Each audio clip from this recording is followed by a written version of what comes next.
my name is Dave Reske, founder and president of Now Speed Marketing, and welcome to this edition of In the Now, where we focus on uncovering the myths and misunderstandings of marketing and leadership with some of the world's most interesting people.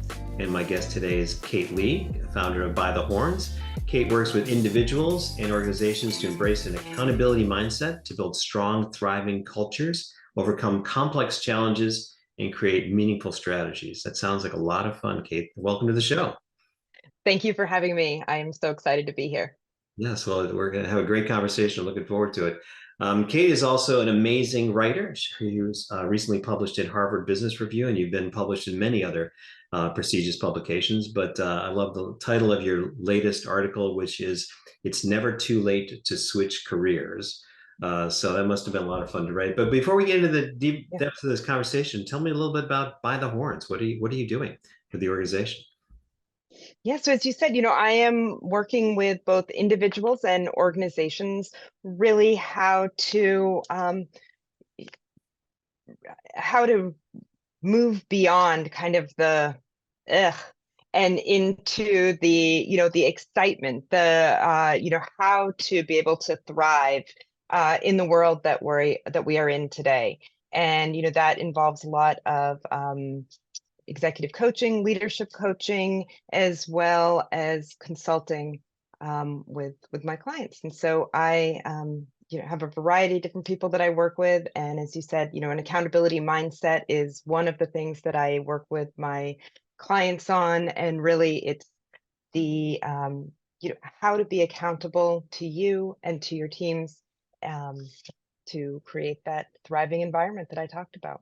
Wow, it sounds really powerful and probably rewarding for the organizations and the individuals involved. So you get to make a huge difference in the lives of people. Well, we'll talk more about that, I'm All sure. right.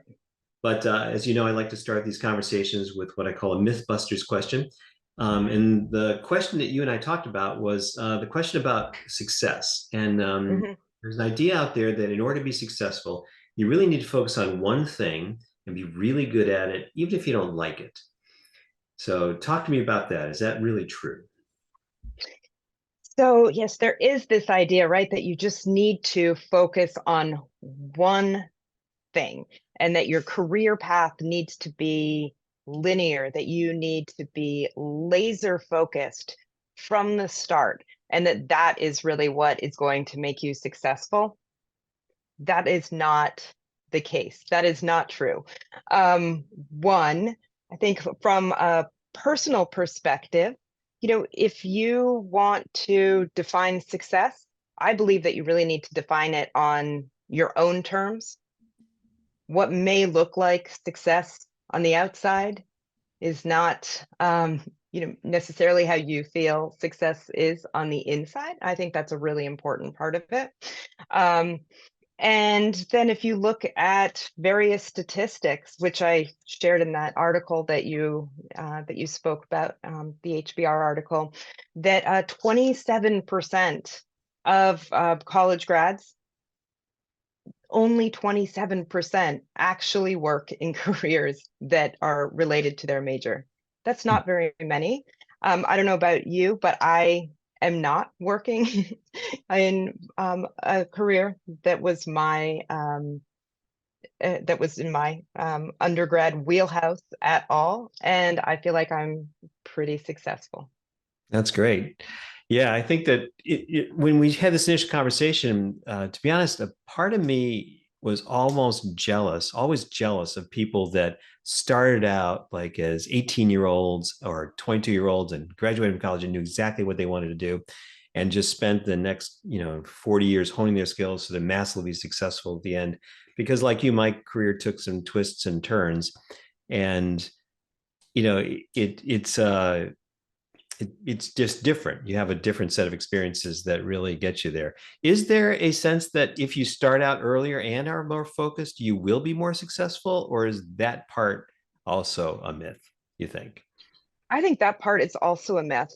Um, and I think so for two reasons. One, I would question and push back on the definition of success once again, right? I mean, is it how you are defining success or how other people are defining success and what really does that success look like and feel like to you. So that would be, one part of that. The other piece is that, if we look at other data, those people, there was a recent survey that looked at people who did a career change after age 45, and that 82% of those people were felt like that they were successful after that change, and 87% were happier. And again, that goes back to that, how do you define success? And I think part of that is being happy in terms of what you're doing. Yeah, it's I have three 20 somethings in my kids. I have four kids, but three of them in their 20s. It's in long conversations with them, it's often clear to me that it's very hard to know exactly what you want to do with the rest of your life when you're in high school or college in those early years. Even if you're taking, inventories of like, interests and career choices. So what is the role of those kinds of things that helping, people choose at an early age? Should we just, randomly choose something? Should we take those interest surveys? Should we try to find a career? Or is it better to be more generalist and kind of figure it out as you go along to try to get on that path? I think it's important to meet yourself where you are. So, yes, take those assessments, explore what you're interested in, and find a career that makes sense to you where you are when you're graduating college, for example. Really embrace that career, but recognize that as you grow older, as you have more experiences, as your life changes, maybe as your family changes, your priorities are going to be different. Your values may shift. Your learning, you will grow as a person. And that as you progress on that journey of life, you may then need to or want to switch your focus in your career. So, for example, I was very focused on public health. I received a master's in public health. I also have a master's in international relations, environmental policy. I really wanted to focus on public health, international development. I did that. I, started out on that path, really focused there, was traveling a ton, loved it. Then we started thinking about having a family, and I realized that wasn't going to work for me. And I thought that it would. That was something that I had envisioned. I would bring my children with me on these trips, or I would have no problem leaving them, behind with my husband or, with a childcare provider. But when it came down to the reality, that wasn't going to work for me. And I had to accept that, hey, how can I take what I have learned? How can I take my skills and apply them in a different way that is going to make sense for me and meet me where I am in my life and in my career, and recognize that it is okay to do that, that there is no, you're not going to be penalized by doing that. And, I would have been miserable. My family would have been miserable if I'd continued, down that path as much as I, had envisioned that would have been my path. Yeah, that's interesting. So it strikes me that there's two types of, or at least two types of cases like that. One is the case where, like you were, it sounds like you were excited about your job and what you were doing, but it wasn't working for your lifestyle and your Yeah. family, right? So you were having success in your work, but you weren't having success in maybe the way that you wanted your life to come out. And then there's another case where you're doing a job, but you think that that's the path to maybe financial success or climbing the corporate ladder or something like that, and you're just not happy doing the job. Maybe your lifestyle's fine, right? Mm-hmm. I can picture a 2x2 matrix coming out here: Yeah. lifestyle and job, happy and unhappy, right? So how do you deal with both of those situations? Is it different? Is your decision process different as you're kind of thinking about that? Happy life but unhappy work, happy work but unhappy life. How do you balance those and think about those together? Yeah. I mean, When I work with my clients, um, one, I urge, not to be just, uh, I urge people to be very intentional as they're going through this process, um, because there's so many different factors that go into this, as you just pointed out. And so, thinking about, what is it that is not working for you? What is it that is working? Identifying the aspects of your job that you love, for example, those things that you don't like, the skills that you have that you really enjoy working with, and the skills that really you feel like you need to develop. And also those things that you're just like, I would really like to not do this anymore, for example. And with your life too, thinking about, where do I want to spend more time? What do I want my life to look like? And really thinking through all of these different components.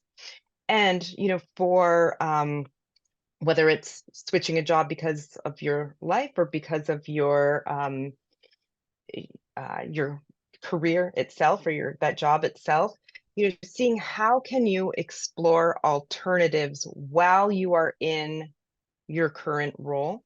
That's something that is that can be really helpful, because if you just jump into something else without exploring those other options, you could find yourself in the same situation that you were in before. So is there a way that you can try different roles, or really stretch yourself, whether it's in your current job or to take on, something else, maybe in a volunteer capacity, or, something on the side, but just trying out, trying on different things for size before you actually take that jump. If that's possible, that's what I try to urge people to do. Yeah, because then it's a lot of risk. You're balancing There's a that lot of risk. risk of jumping off a successful path because maybe you're unhappy to going into another path. But let's take a little bit of a step back Yeah.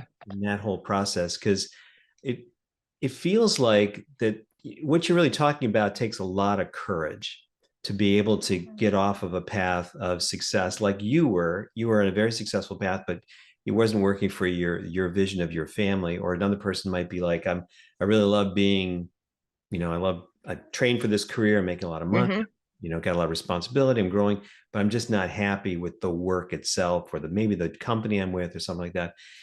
Talk to me about the role of courage in being able to actually admit that to yourself, because in some ways you want to say, well, I trained for this, I went to school for this, I better just keep going. So does it take, what kind of courage does it take to kind of take those steps and admit to yourself that you're going to go into another direction? It takes a lot of courage. And I find in my work with clients that, often it takes time to really get up that courage, that, you know, people start working with me and we kind of dance around the issue maybe for a while. And then it's really building up to all right, I'm actually going to do this. I'm actually going to admit that I don't like what I am doing, right? I mean, it takes time often to admit that, as you said. And sometimes it takes even longer. Oftentimes it takes longer to admit it to other people, right? I mean, you can hold it inside of you, but then admitting it to other people takes time. And that's really going to be important, is being able to articulate that not only to yourself but to others, because as you want to explore what else is out there, really networking, talking to other people, learning what other jobs, what other careers, what other things are out there, involves a lot of conversations. And so you need to be able to, have that courage to admit to yourself and to others that what you're doing isn't working, and also be able to articulate why it's not working and what you're looking for. And that, that takes a lot of courage. It takes a lot of self-reflection. It takes compassion for yourself. Um, but it's really exciting when you get there.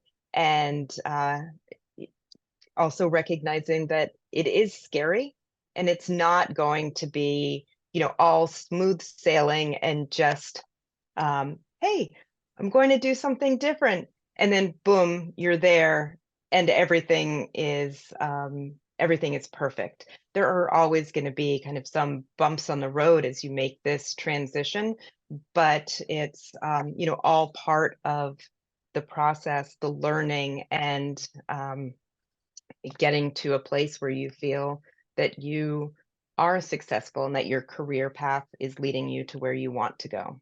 So it not only takes courage, but it takes a lot of work, is what you're saying. It's It like does a lot of more work. homework, trying to figure it out, learn, network, talk to people.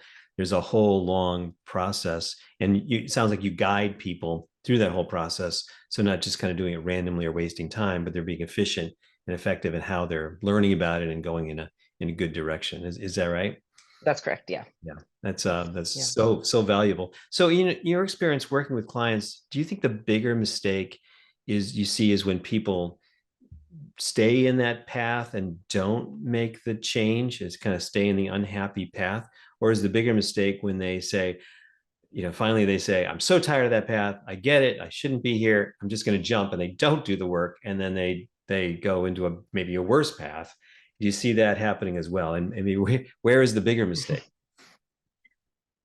I don't know which is the bigger mistake. For those that often that take that leap without doing the work, they like they realize pretty quickly, hey, I didn't do the work. And this is not working out for me. Um, and they're able to very quickly understand why that new role isn't working out, and that they tend to course correct um, pretty quickly, at least in with the clients that I've worked with. They'll come back and say, I may have done this a little too quick and I'm in this new role and I don't like it because of XYZ and I hadn't understood that before, or I jumped too quick and I didn't do that work. I need to I don't want to fall back into that pattern that I had before of not liking my job, being miserable. Let's do something quickly. So they tend to move, at least my clients tend to move quickly to course correct. For those that are in a just stay for a long time, I think that's really hard because over time that really just wears on you and really has an impact on your own health and well-being. And it's it, it's a challenge. And I always encourage people to at least take some action so that they feel like they are exploring what else is out there, because that in and of itself can start to provide some of the motivation or drive to make changes. So even though it may take time, some little actions can help feel like there's movement and that they are doing something to change their situation. Yeah, and moving into the right direction they want to be in. Yeah. Um, all really powerful concepts. It strikes me that there's another concept I've thought a lot about, which is resilience. Mm. And so, in your experience, what's the role of resilience in kind of just staying? Sometimes maybe I'm unhappy. I'm doing things in my job. Like I just, I have a job. I run a digital marketing agency, and this morning I had a meeting with a client, and it wasn't a happy meeting. So if Mhm. I had described my perfect day, it would not have included this meeting, right? Because this is not a part of my job that I like. This kind of these intense meetings sometimes with clients. Um, but there's some part of me that has to be resilient in my job and say, well, even though I don't enjoy that, I'm going to focus on just, the things I do like about my job and kind of get through this emotionally and be resilient through it. So, in your experience, what's the role of kind of resilience and sticking through something, even if you don't enjoy every aspect of it, and saying, hey, I'm just unhappy here and I've got to make a change? Yeah, there are two things that come to mind. One, there's always going to be parts of your job that are not your favorite things. I mean, it would be great if every aspect of your job, of your career, was just perfect and you loved every piece of it. But I think there's always going to be things that are not your favorite thing to do or that you just don't enjoy, but that they need to be done. And I think trying to figure out, are there ways that you can do it a little bit differently so that it is so that those parts are more enjoyable? Are there ways that you can just motivate yourself to get through it? I just have this one meeting. I know it's not going to be my favorite. I need to get it done, but this is going to be the outcome of it, and that's something that I know I want and that I need. And so I'm just going to I'm just going to focus on that and know that this next hour and a half, not going to be enjoyable, but what I'm going to get at the end, I am going to love that. So I think, reframing can be helpful in terms of getting through those tough pieces. The other part is, looking at some of those things that you don't like, and are there ways that you can shift your job to not include them as much? Are there ways that you can reframe your role or recreate your role within the organization so that those aren't there as much? As I said, you're always going to have pieces that you don't love, but are there ways that if there's some things that really are not in your wheelhouse, can you rework your job and take on other responsibilities and offload some of those pieces? Yeah, really good ideas. So it may be more nuanced than Yeah. I'm, on a path that I'm a successful path that I hate my job and I need to get out and do something else. Or maybe there's other paths and, that you can take within that.